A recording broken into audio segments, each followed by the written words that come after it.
She texted, "Staying at Sarah's tonight. Don't worry." But Sarah was sitting next to me at the bar. I replied, "Say hi to Sarah for me." The frantic calls that started coming through when she realized. Original post. I, 29 male, was having a regular Thursday at Murphy's bar with the crew. Nothing special, just unwinding after a long week.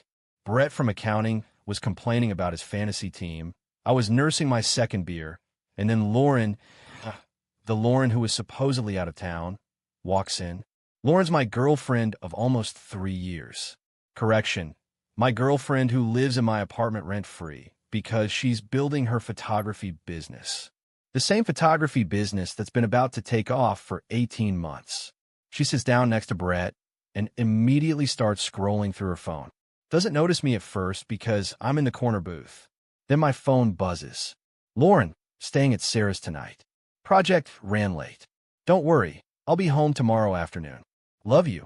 I stared at the text, then at Lauren, who was literally 15 feet away, laughing at something Brett just said.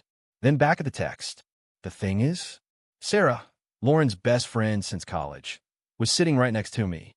She'd been there for the past hour, telling us about her new job at some startup. I showed Sarah the text. Her face went from confused to horrified in about 2 seconds. "What the actual hell?" she whispered. I haven't seen Lauren in like 3 weeks, and I definitely didn't make plans with her tonight. My brain went into this weird autopilot mode. The hurt would come later. Right now, just cold calculation. I texted back, "Say hi to Sarah for me." Then I turned off my phone. Sarah grabbed my arm. "Dude, what are you doing?" "Honestly, no idea yet, but I'm about to find out who she's really with." 20 minutes later, my phone was still off, but Sarah started blowing up. Lauren calling her, over and over. Then texts. "Why did you tell him? You're supposed to be my best friend. This is your fault." Sarah just stared at her screen, mouth open. She thinks I told you? She doesn't even know you saw my text response." Brett leaned over. "Bro, she's literally having a meltdown because she got caught in a lie. Turn your phone on. This is going to be good." Against my better judgment, I powered it back on. 67 missed calls. Yes, 67. All from Lauren. The texts were even better. "Ethan, please pick up. It's not what you think." Sarah's confused. "I am at her place." "Why are you doing this? Call me now. You're being ridiculous." The progression from panic to anger was almost fascinating. I took a screenshot of every single message and backed them up to cloud storage. Then I texted her back one word. "Busted. Update 1. So that was Thursday night. It's now Saturday afternoon, and holy hell, the entitlement levels are off the charts. Friday morning, I woke up to find Lauren had let herself into the apartment. My apartment, where only my name is on the lease. She was sitting on the couch like nothing happened, scrolling through Netflix. "Hey, babe," she said casually. "We need to talk about last night." I stood in the doorway, coffee mug in hand. "Yeah, we do. Were you actually?"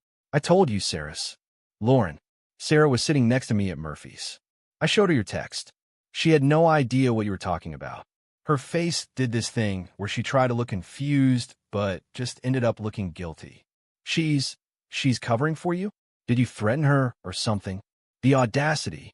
The audacity.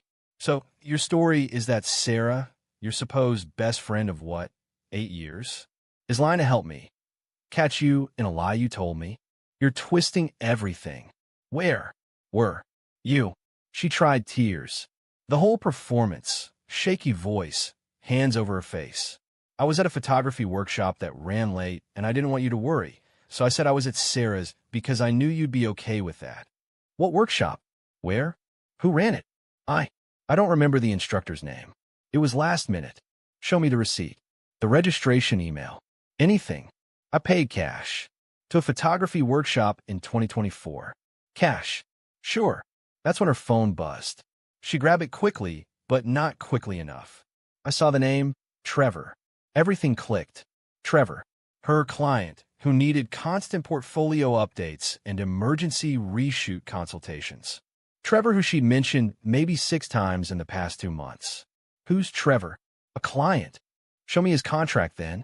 Show me the invoices you've sent him. She stood up, suddenly furious. "I don't have to prove anything to you. You're being controlling and paranoid. Get out. What? This is my apartment. My name on the lease. Get out. You can't kick me out. I live here. No. You stay here. Big difference. And that arrangement just ended.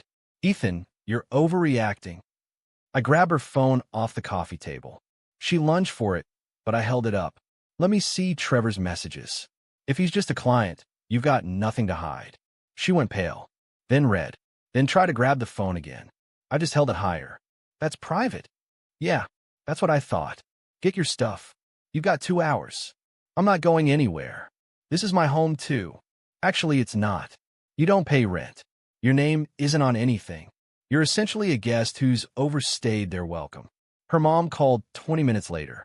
Becky, a woman who's never worked a day since marrying Lauren's dad, trying to lecture me about responsibility. You can't just throw her out. Where's she supposed to go?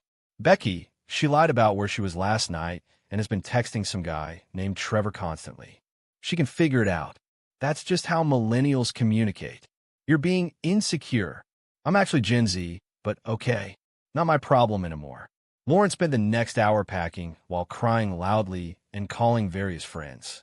I heard her version of events. He's kicking me out over nothing. I stayed at a workshop and he freaked out. He's always been jealous and controlling. No mention of the Sarah text. No mention of Trevor. Funny how that works. She left around 2 p.m. with 3 suitcases and her camera equipment. Slammed the door hard enough that my neighbor texted asking if everything was okay. Then started phase 2, the negotiation texts. I left my favorite blanket. Can I come get it? Need my mail forwarded. We should talk about this like adults. You're really going to throw away 3 years over a misunderstanding? I responded to exactly one. The blanket will be in the building lobby by 6 p.m. Have someone else pick it up. Don't contact me again. Got a call from Trevor that night. Yes, Trevor himself. Hey man, I think we should talk. About what? How you been hooking up with my girlfriend? It's not like that. We're friends. Lauren said you two were basically over anyway. Oh, that's interesting. Did she now? When did she say that? Like, a month ago? Weird, because a month ago we were planning a trip together. But sure, basically over. You can have her, man. Good luck. I'm not trying to. Hung up. Blocked the number. Update 2. It's been 2 weeks and Lauren's entitlement has reached truly impressive levels. Like Olympic-worthy. First came the financial awakening. Turns out when you don't pay rent or utilities for 3 years, moving out is expensive. Who knew? She started with the mutual friends. Tried to get them to convince me to help her out with first month's rent somewhere. Because apparently I OWE her that. The logic was that since I let her stay rent-free before, I should invest in her new place. When that didn't work, she tried accessing our shared streaming accounts. Except they were never shared. They're mine. I paid for all of them. Changed every password Sunday night. Monday morning. Why can't I log into Netflix? Because you don't pay for it. We shared that. No, you used it. Big difference. This is petty. So, is lying about your location. She showed up at my apartment Wednesday night with her brother, Kyle. Kyle's this guy who thinks he's intimidating because he goes to the gym 5 days a week. He knocked on my door at 9 p.m. Yo, Ethan. Need to talk. About what? About how you're treating my sister. She's broke, man. You know, she put everything into that business. You can't just cut her off. Kyle, she lied to me, cheated on me, and expected to keep living rent-free in MY apartment. What exactly should I be doing differently? Being a man about it. Helping her transition. I actually laughed. Being a man about it? She's 28 years old. She can figure out her own living situation. You're gonna leave her homeless? She's staying with your mom. Try again. Lauren pushed past Kyle into my doorway. I need my stuff. You took your stuff. Not everything. I have things here. Like what? My kitchen stuff. You mean the pots and pans I bought? The ones you used? Keep trying. The TV that I purchased 2 years ago. Receipts in my email if you want to see it. She started crying again. Real tears this time, I think. But here's the thing about crying. It works until it doesn't. It works until you realize the person isn't crying because they hurt you. They're crying because they're facing consequences. Ethan, please. I have nothing. Trevor won't even return my calls now. Oh, that's rich. So, Trevor ghosted you? The guy you lied to me for? Damn, that's rough. Don't be cruel. I'm not being cruel. I'm being honest. You made choices. Bad ones. Now you're dealing with it. I'll try to step in again. Bro, just give her some money to get started. No. Come on, man. I said no. She's an adult. She made her decisions. I don't owe her anything. They left after Lauren tried one more time to get into the apartment to look for her things. I told her I'd call the cops if she didn't leave. They'll call me a bad name, and they took off. Thursday, got a call from my landlord. Someone, definitely Lauren, had called claiming she was on the lease, and I'd illegally locked her out. Landlord was cool about it, just needed to confirm she was never on the lease. Sent him the paperwork. Done. Friday, she tried the workplace card, called my office, and told the receptionist she was my fiancée. News to me, and needed to speak with me urgently about a family emergency. Boss pulled me aside. Your ex called. Claimed some emergency. I told her we can't transfer personal calls unless you approve. Everything okay? Yeah, just ex drama. She's mad I won't bankroll her life anymore. Say less. I'll let reception know she's not to be put through. Last night, Saturday, got a series of texts from unknown numbers. Clearly Lauren using friends' phones. You ruined my life. I hope you're happy. Everyone thinks you're a piece of trash. Sarah won't even talk to me anymore. Yeah, because you try to throw Sarah under the bus. My mom says you're going to regret this. Trevor's getting back with his ex because of you. That last one made me genuinely laugh. How is Trevor's relationship my problem? How is any of this my problem? This morning I woke up to find she'd posted some vague posting on social media. Didn't name me, but everyone who knows us would figure it out. When someone shows you who they really are during a breakup, believe them. Throwing someone out with nowhere to go and cutting them off financially is abuse. Period. The comments were divided. Her friends, OMG, are you okay? What a monster. You deserve better, queen. My friends and people who actually knew the situation. Maybe don't cheat, then play stupid games. Didn't you lie about where you were? Sarah even commented, interesting take from someone who tried to use me as an alibi for cheating. Then deleted it, probably to avoid more drama. I'm not responding to any of it. Not dignifying it with a response. The people who matter know what really happened. Everyone else? Not my problem. Update 3. Final update because this needs to be closed out. It's been about 6 weeks since everything imploded.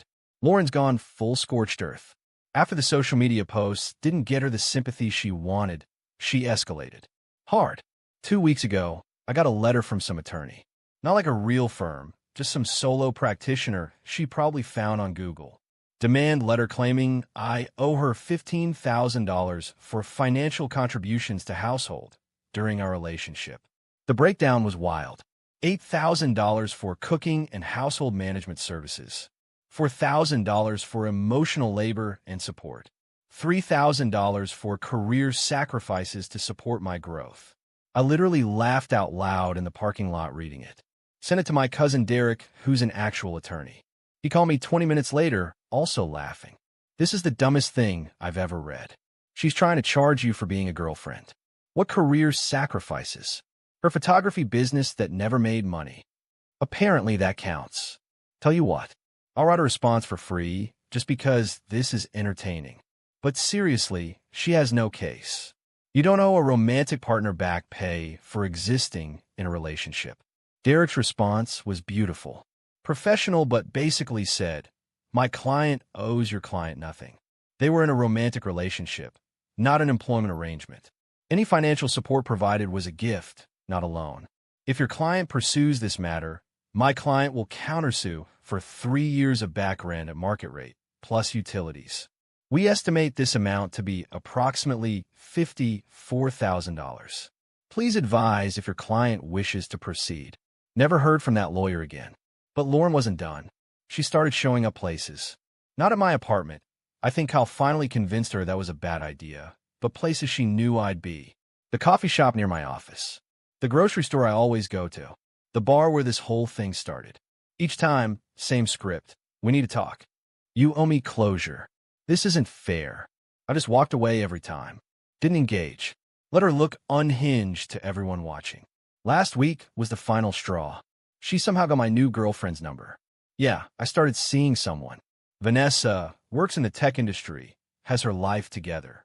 We met at a work mixer, hit it off, been taking it slow. Lauren sent Vanessa a series of texts. He's going to do the same thing to you. He's controlling and abusive. He threw me out with nothing. Just warning you what you're getting into. Vanessa forwarded them all to me with, "Your ex seems stable." I finally broke my silence. Sent Lauren one text. "Contact me or anyone in my life again, and I'm filing for a restraining order. I have documentation of everything. This is your only warning." That was 4 days ago. Silence since. Got coffee with Sarah last week. First time we'd really talked since that. Night at Murphy's. She looked exhausted. "Lauren called me 30 times the first week," she said, screaming about how I betrayed her, how I should have lied for her, how I destroyed her relationship. "I'm sorry you got dragged into this." "Don't be. I should have seen it coming." She'd been weird about Trevor for months. I asked her about it once, and she bit my head off.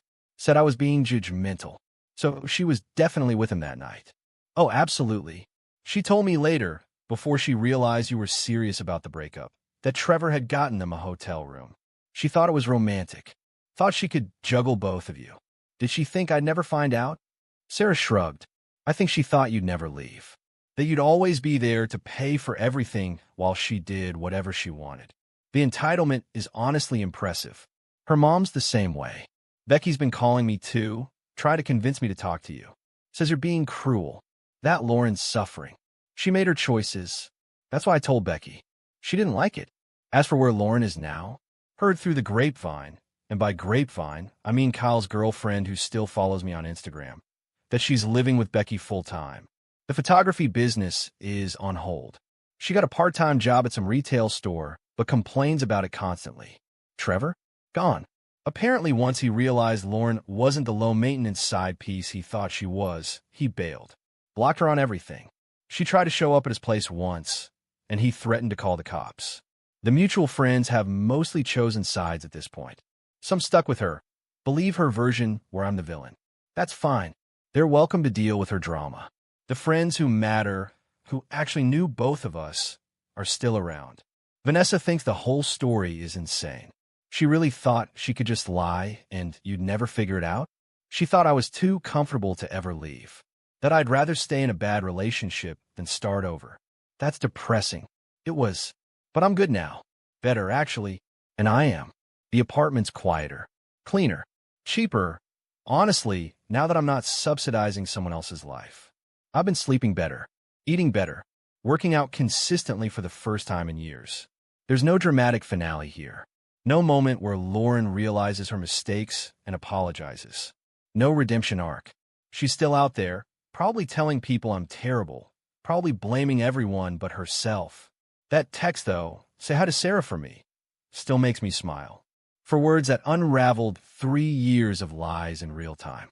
Watching her panic when she realized she'd been caught. The frantic calls. The escalating desperation. People always say, trust your gut. My gut knew something was off for weeks. I just didn't want to believe it.